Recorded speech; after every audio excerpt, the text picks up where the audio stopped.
हम पढ़ने वाले हैं आशुतोष राणा की लिखी हुई कहानी हैप्पी बर्थडे बापू।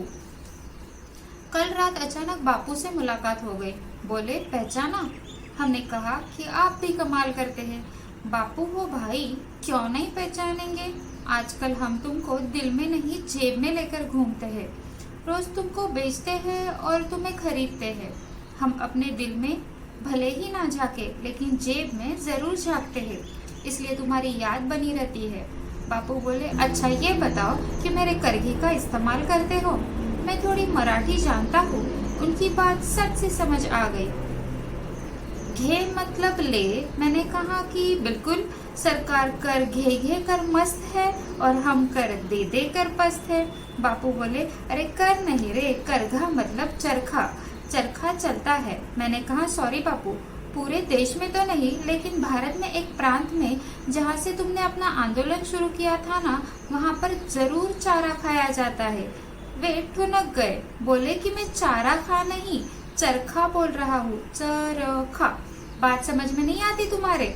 मैं बोला कि कैसी बात करते हैं बापू, चरखा तो हमारा मूल मंत्र है, पूरा देश ही मन लगाकर चरखा रहा है। वो थोड़े बुझ से गए, फिर बोले, और खादी? खादी का क्या हुआ? बापू, आजादी के बाद हमने खादी के नहीं आबादी के प्रोडक्शन पर ज्यादा ध्यान दिया है। खादी पहनने से आबादी बढ़ती है, इसलिए आम जन उसका प्रयोग ही नहीं करते। उन्होंने नाराजगी भरे स्वर में मुझसे कहा, रिश्वत लेना अन्याय है। मैंने कहा था, तुम लोग उसको भूल ही गए।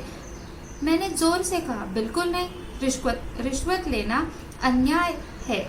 इस कल्याणकारी मंत्र का हम अक्षरशः पालन करते हैं। आपको मुझ जैसे सामान्य जन पर विश्वास नहीं है, लेकिन जनतंत्र पर तो पूरा भरोसा है। जिसे लाने के लिए आपने अपनी जान लड़ा दी, तो जनतंत्र में बैठे हुए अपने किसी भी बच्चे से पूछ लिए, वह मेरी बात की सत्यता प्रामाणिक करेगा और कहेगा कि रिश्वत लेना अन्याय है, अन्य आय। बापू भावुक हो गए, बोले, मेरी टोपी? मैंने कहा, उसे कूली और डिब्बे वाले पहनते हैं ना, क्योंकि तुमको किसी ने कूली कहकर पुकारा था ना, इसलिए उस पर उनका कॉपीराइट हो गया है। तुम्हारी घड़ी हमारे समय के हिसाब से नहीं चलती, तुम्हारे चश्मे से अब हमें दिखाई नहीं देता। ये दोनों ही आउटडेटेड हो चुके हैं, इसलिए हम इनका इस्तेमाल नहीं करते। लेकिन चिंता मत करो, हमने तुम्हारे चश्मे की फ्रेम को बचा लिया है, जिसमें हम अपनी इच्छा अनुसार कांच बदलते रहते हैं। हम जो भी देखना चाहते हैं उसमें दिखाई देता है। देखे गए दृश्यों को या अपने विचारों को हम तुम्हारे नाम से प्रचलित कर देते हैं, क्योंकि फ्रेम तुम्हारा है ना। और सबसे बड़ी बात कि हम तुमसे बहुत प्यार करते हैं। आखिर तुम हमारे राष्ट्रपिता हो भाई। मैंने पूछा, लेकिन तुम यहाँ कैसे? बोले, आज 2 अक्टूबर है। मैंने कहा, ओ हाँ, 2 अक्टूबर, ड्राई डे, छुट्टी का दिन।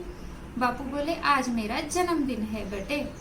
धत तेरे की, मैं तो भूल ही गया। हैप्पी बर्थडे बापू। अभी बोलो, मैं तुम्हारी क्या सेवा करूं? आज तो कहीं मिलेगा भी नहीं, नहीं तो खूब धमाल करते। वैसे जुगाड़ है, तुम्हारी फोटो मेरी जेब में है, उसकी खाकी भंडार में दे दूं तो नदियां बह जाएगी कसम से। लोग तुमको बहुत प्यार करते हैं, तुम्हारे लिए ड्राई डे की भी ऐसी की तैसी। बापू, मैं तुमको थैंक यू बोलना चाहता हूँ।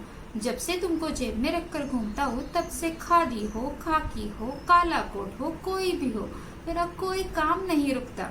किसी के बाप का डर नहीं मुझे, अपना बापू अपने पास, डरने की क्या बात। ये सारी दुनिया खासम खास। माँ कसम, बहुत वजन है तुम्हारा, लेकिन गरीब की अभी भी लगी पड़ी है, क्योंकि उसके पास जेब नहीं है। वो तुमको रखेगा कहाँ? बापू को गुस्सा आ गया और बोले, अगर मैंने अहिंसा का व्रत न लिया होता तो आज तेरे कान के नीचे बजाता। बकवास बंद कर और बता, ये देश कैसे चलता है? मैं बोला, राम भरोसे, क्योंकि मरते हुए तुम हे राम बोले थे। हम समझ गए कि अब से राम ही है जिन पर हमें भरोसा करना है, और हमारा भरोसा सत्य साबित हुआ। सब एकदम चकाचक है। तुलसी बिरछा बाग के संचित से कुमलाए, राम भरोसे जो रहे वे पर्वत पे हरियाए। हैप्पी बर्थडे बाबू, वी लव यू। अगर आपको ये कहानी पसंद आई होगी तो आप ये पुस्तक जरूर पढ़ना।